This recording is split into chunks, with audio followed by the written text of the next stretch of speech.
Donc on va poursuivre le chapitre donc géométrie vectorielle. Donc on avait parlé donc de représentation paramétrique d'une droite. Maintenant on va essayer de voir comment à l'aide de la représentation paramétrique d'une droite, enfin de droite, on peut déterminer des positions relatives. Donc l'exercice type, l'exercice méthode, le voici dans le cours. Là, je vous donne 3 droites. On va essayer de déterminer la position relative de D1 et D2, là il y a une erreur, et de D1 et D3. Donc petit rappel sur les positions relatives de deux droites. Donc soit elles sont non coplanaires, d'accord. Si elles sont coplanaires les droites, elles sont soit séquentes en un point, soit elles sont parallèles. Il y a deux types de parallèles, donc les parallèles strictes, elles n'ont aucun point en commun, et confondues, elles ont tous les points en commun. Alors comment on va essayer de déterminer les positions relatives de deux droites à l'aide des représentations paramétriques. Donc là, la petite méthode est la suivante. On va donc regarder les vecteurs directeurs. S'ils sont collinaires, donc les droites sont parallèles, d'accord. Donc soit parallèles strictes, soit parallèles confondues. Je rappelle que parallèle strict, il n'y a aucun point en commun. Et là, parallèle confondu, tous les points sont en commun. Ou alors si c'est pas collinaire les vecteurs directeurs, donc on a donc elles sont pas parallèles, c'est-à-dire si elles sont pas parallèles, on a donc soit elles sont non coplanaires, ou soit elles sont coplanaires séquentes, d'accord. Elles sont séquentes en un point. Donc on va le faire ensemble. Alors ici on va s'intéresser à D1, D2.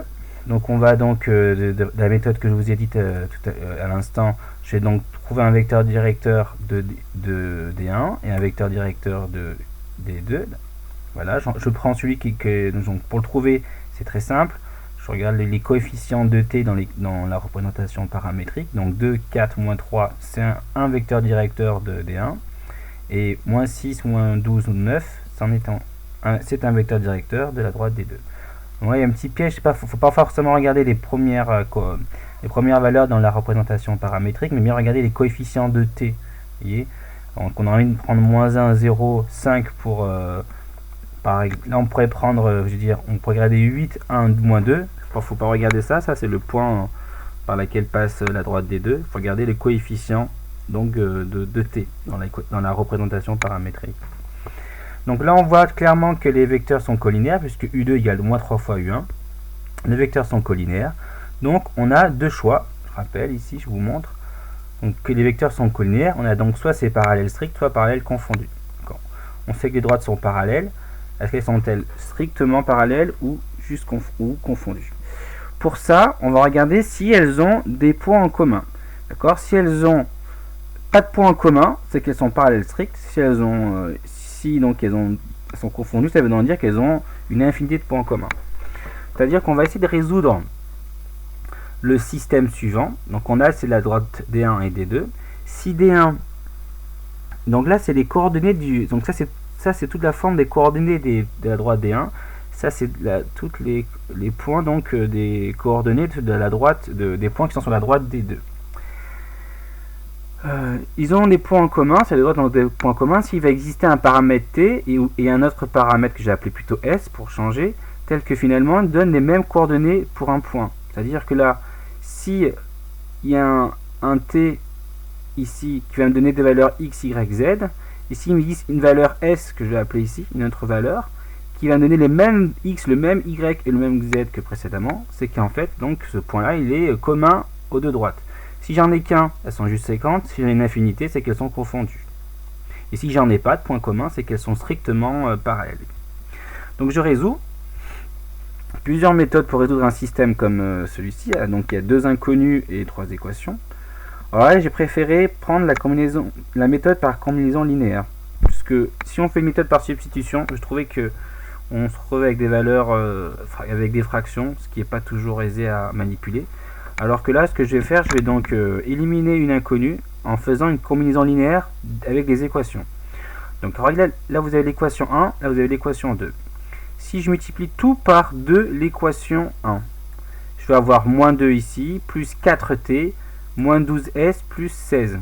Et ce qui est bien, c'est que je vois que si je multiplie par 2, là je vais avoir 4t. Et là, ici j'ai 4t, là je multiplie par moins 2, je vais avoir moins 12s, et là je vais avoir moins 12s. Donc je vais les soustraire, ces deux équations que j'obtiens, pour éliminer justement les inconnus. Alors regardez, si je fais 2 fois l'équation 1 moins l'équation 2, donc je tiens moins 2 fois la constante, il n'y en a pas. Là, 4s, 4t maintenant, moins 4t ça fait 0, donc il va me rester moins 2. Là je multiplie tout par moins 2, moins 12s, moins 12s ça fait 0, il ne se passe rien. Et 2 fois 8 ça fait 16, moins 1, donc là ça fait 15. Donc peu importe le reste, là je vois que moins 2 égale 15, là, le système n'a pas de solution. Donc D et D2, D1 et D2 sont strictement parallèles. Donc il n'y a pas de point en commun, donc elles sont strictement parallèles. On peut écrire n'a pas de solution, il n'y a pas de point en commun, donc les droites sont strictement parallèles. Ensuite on va regarder D1 et D3, donc là je vais le mettre ici. Donc on regarde les vecteurs directeurs de D1 et de D3, je rappelle c'est les coefficients qu'on trouve devant T. 2, 4, moins 3 c'est un vecteur directeur de D1. Là c'est 1, 3, moins 2, c'est un vecteur directeur de D3. Donc on voit que là, il faut justifier que les vecteurs ne sont pas collinaires. On peut dire que les coordonnées ne sont pas proportionnelles. D'accord. Donc U1, vecteur U1 et vecteur U3 ne sont pas collinaires. Dans ce cas-là, si les vecteurs ne sont pas collinaires, on a deux cas de figure. Donc soit c'est séquent, soit c'est non coplanaire. Si c'est séquent, il y a un point commun. Si c'est non coplanaire, c'est qu'il n'y a pas de point commun. Donc on va essayer de voir s'il y a des points en commun. Donc là j'ai oublié de mettre un petit point d'interrogation là. On ne sait pas si c'est donc séquent ou coplanaire.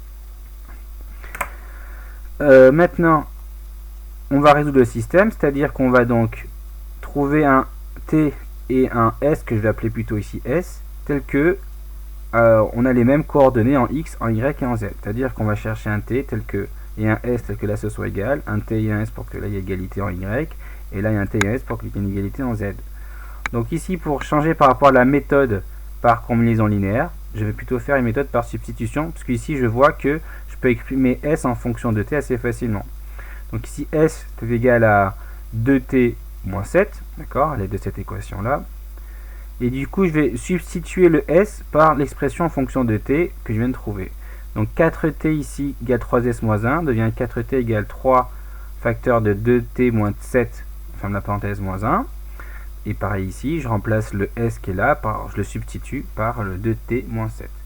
Je résous, je simplifie d'abord, d'accord, je développe et je simplifie, j'obtiens ces trois équations.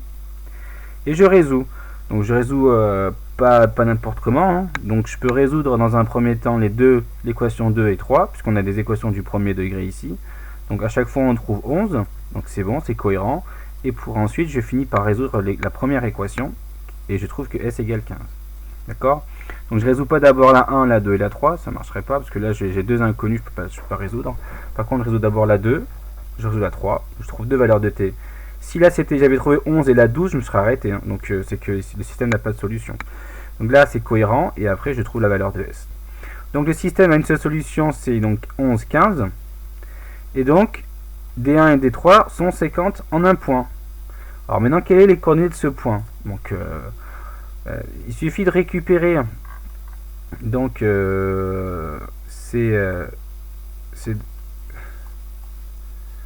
donc cette équation là, je vais prendre ici pour D1, d'accord, et là je vais prendre pour D3. Donc j'avais trouvé que 11 et 15, 11 c'était pour le paramètre T, donc j'enlève, je remplace T par 11, je trouve 21, 44, 28, et je vérifie que lorsque, donc pour la droite D3, si je remplace le paramètre ici T, je l'avais appelé S par 15, je dois trouver les mêmes coordonnées. Donc c'est le cas, 21, 44, 28. Donc au final, quand T vaut 11, là j'ai le point 21, 44, moins 28, et quand S vaut 15, ou quand T vaut 15 ici, j'ai donc 21, 44, moins 28. Et ça, c'est le point d'intersection donc de la droite D1 et D3.